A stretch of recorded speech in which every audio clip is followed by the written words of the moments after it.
Perkenalkan, nama saya Yoga Adi Pratama. Saya mahasiswa semester 2 dari Prodi MKE, Manajemen Konvensi dan Event. Di sini saya akan mempresentasikan materi yang telah saya rangkum, dan materi yang akan saya bahas adalah tentang tenda. Berikut penjelasannya. Oke, tenda. Oke, jadi apa sih tenda? Tenda itu adalah tempat berlindung portable yang biasa didirikan dengan cara merentangkan kain dan juga dikencangkan kepada tiang-tiang, kemudian ditancapkan ke tanah. Oke, fungsi dari tenda itu apa sih? Yang pertama, sebagai protection atau melindungi produk atau orang yang bernaung di bawahnya dari sinar matahari dan juga cuaca. Terus yang kedua, sebagai venue. Tenda juga biasa digunakan untuk venue beberapa event. Jadi di sini dia bisa sebagai portable venue. Oke, ketiga ada store dan medik, di mana orang bisa menggunakan tenda sebagai tempat untuk berjualan atau sebagai tempat untuk melaksanakan kegiatan kesehatan di situ. Oke, biasanya orang-orang tahu macam-macam tenda yang ada di pasaran itu dengan nama tenda Sanafil, tenda transparan, tenda roder, dan juga tenda konvensional. Jadi kalian bisa melihat contohnya yang ada pada layar. Jadi tenda Sanafil seperti itu, tenda transparan, dan juga tenda roder, dan juga tenda konvensional. Ini adalah macam-macam tenda yang biasa diketahui oleh orang-orang. Oke, di sini berikutnya saya akan menjelaskan beberapa macam dan tipe dari tenda sendiri. Ini informasi ini saya ambil dari The Book of Special Event Production and the Resources. Yang pertama ada pole tent. Pole tent ini adalah salah satu set tenda dengan tiang-tiang individu. Jadi bisa dilihat di situ tiang-tiangnya disusun di bawah atap kain untuk mendukung dan menentukan bentuk dari tenda tersebut. Atap yang terbuat dari kain dikencangkan di atas tiang-tiang penyangga dengan tali yang berada di tepian kain. Jadi di tepi-tepi kain itu ada tali, dan tali itu akan diikat kepada tiang-tiang penyangga di situ, atau tiang-tiang itu bekerja sebagai strukturnya dan juga penentu bentuk dari tenda. Oke, berikutnya ada pipe frame supported tent. Tenda ini adalah tenda dengan kerangka yang terbuat dari aluminium atau baja, pipa. Terus pipa-pipa yang menopang atap kain tadi mendefinisikan bentuk dan struktur dari tenda tersebut. Kerangka yang kaku memungkinkan tenda untuk berdiri bebas tanpa unsur bantuan, tetapi tetap membutuhkan sistem tali penahan atau kabel yang sama seperti tenda yang didukung tiang untuk menahannya. Jadi kalau kita lihat di sini dari segi kerangkanya hampir sama dengan pole tent sebelumnya, tapi yang membedakannya adalah di pipe frame supported tent ini mempunyai frame, yaitu kayak bingkai. Bisa dilihat di bawahnya itu ada lagi tambahan pipa di bawahnya, jadi berbentuk bingkai, dan ini membuatnya lebih sedikit kuat daripada pole tent. Meskipun tenda ini cukup kuat daripada pole tent, tapi biasanya orang-orang masih membutuhkan sistem tali sebagai penahan. Jadi untuk make sure aja kalau tenda ini nggak bakal collapse nantinya. Oke, next, box beam frame supported tent, atau biasa juga clear span tent disebutnya.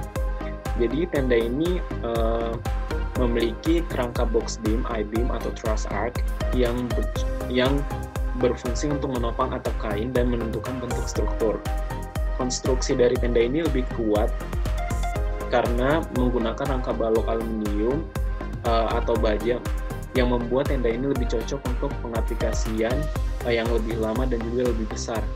Dan di sini membedakannya adalah kalau misalnya tadi kerangka-kerangka yang dipakai oleh tenda-tenda sebelumnya itu kerangkanya itu berbentuk semacam pipa kecil, tapi di tenda ini bentuknya seperti box, jadi lebih besar kerangkanya. Dan ini juga menandakan bahwa tenda ini bisa lebih kuat, tahan lama untuk pengaplikasian jangka panjang dan juga yang dengan skala besar. Oke, next ada tensile tent.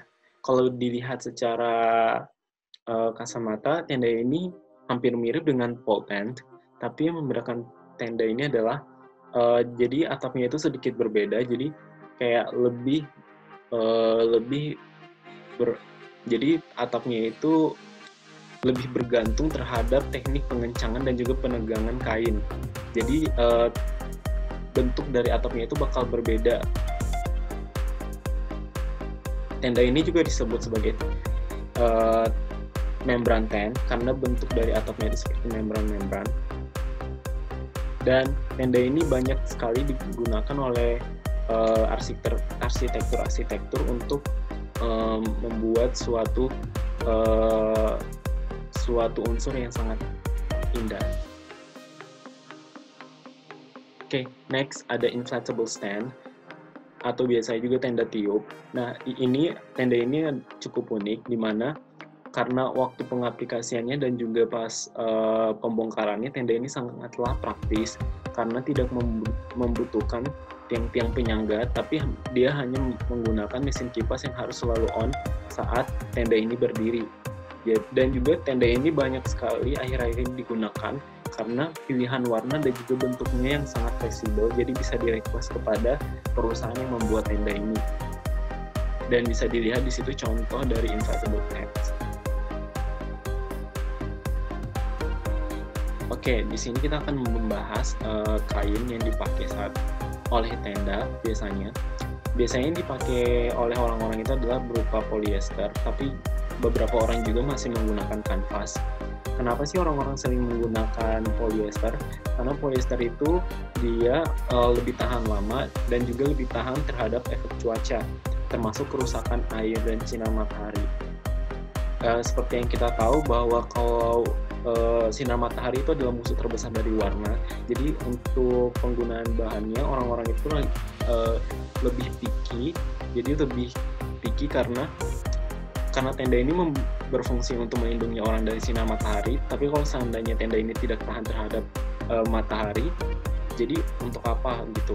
Jadi biasanya orang-orang menggunakan polyester untuk sebagai bahan dari tenda mereka yang menutupi tenda mereka karena lebih tahan lama dan juga lebih tahan terhadap efek cuaca dan juga warnanya lama hilang.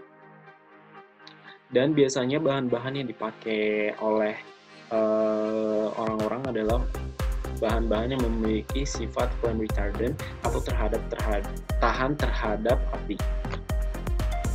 Oke, jadi ini adalah bahan-bahan yang biasa digunakan orang-orang sebagai tenda. Yang pertama ada plastik, fabric, atau kanvas, kain kanvas, terus polyester, dan juga felt. Oke, yang pertama plastik. Kekurangan dari plastik adalah dia itu nggak tahan terhadap api dan juga dia tidak bisa melindungi orang secara langsung dari sinar matahari karena perwujudan dari plastik ini sendiri adalah cukup tembus pandang. Terus kelebihannya adalah plastik ini waterproof, jadi tahan terhadap air. Jadi orang-orang yang bernaung di bawah tenda yang bahannya terbuat dari plastik itu bakal aman dari hujan dan juga serangan air lainnya. Terus terlihat lebih luas. Nah, kenapa di sini terlihat lebih luas? Karena perwujudan dari plastik ini transparan, jadi memberikan efek bahwa ruangan yang ada pada orang di sekeliling orang tersebut kayak tidak mempunyai sekat-sekat, jadi kayak terlihat lebih luas.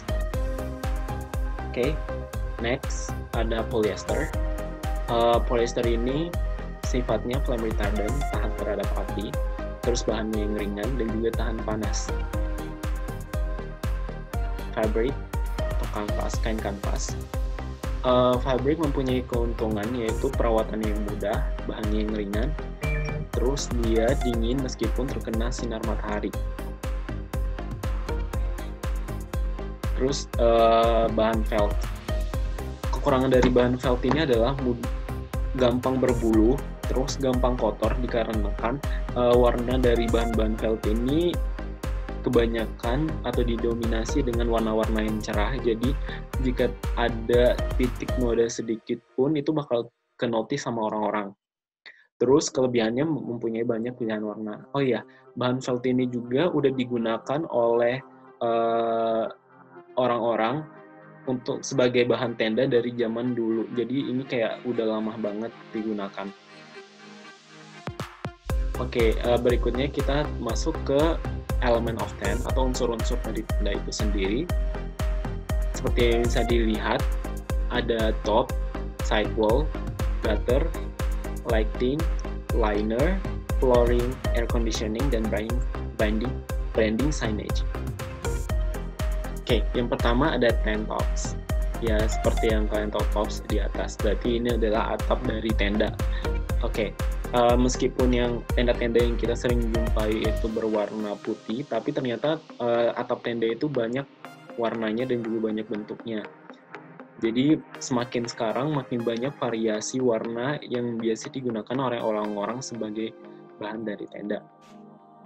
Oke, liner. Liner itu adalah pelapis dari atap tenda. Selain untuk memperbagus bentuk dari tenda itu sendiri, jadi menambah nilai estetika daripada tenda, tenda liners juga itu berfungsi sebagai menutupi kekurangan yang ada pada tenda. Jadi biasanya mereka itu menutupi kekurangan seperti menutupi tiang-tiangnya, terus menutupi baut yang keluar atau kabel atau apalah yang kekurangan yang ada di tenda tersebut. Bisa dilihat di contoh di gambar itu ada mereka menggunakan chandelier, nah atau lampu gantung.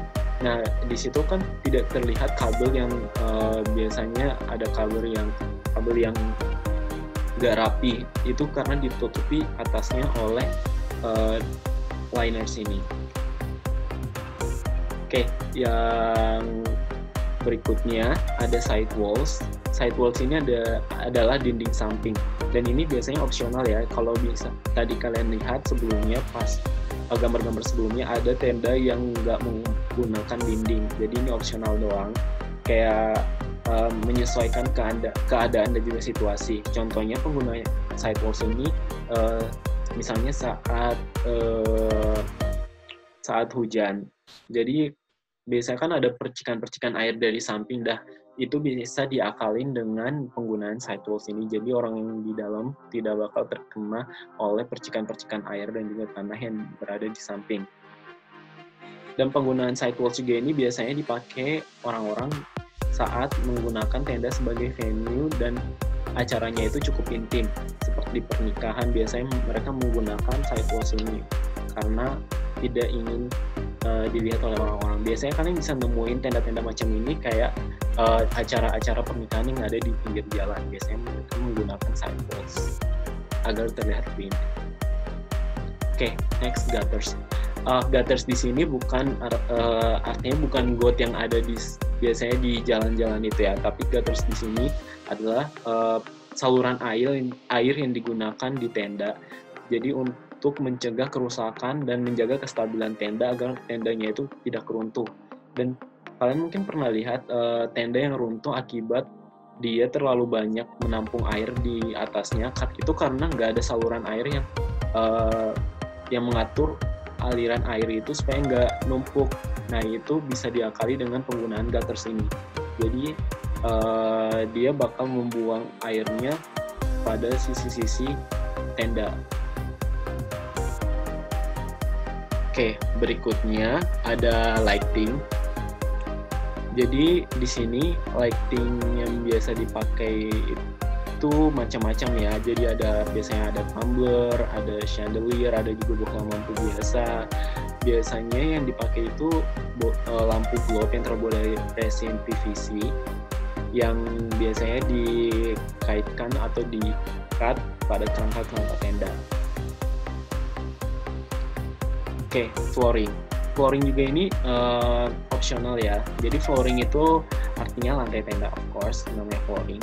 Digunakan jika tidak ada, misalnya ini bakal digunakan kalau misalnya ada masalah terhadap cuaca seperti hujan atau lagi becek gitu, atau misalnya permukaan tanah itu nggak rata atau tanahnya itu sangat keras. Nah, kenapa biasa orang-orang menggunakan flooring? Ya, bayangin kalau misalnya kalian lagi buat acara pameran misalnya, atau misalnya pernikahan, terus suasananya itu hujan. Nah, udah diakalin tuh sebelumnya dengan penggunaan dinding.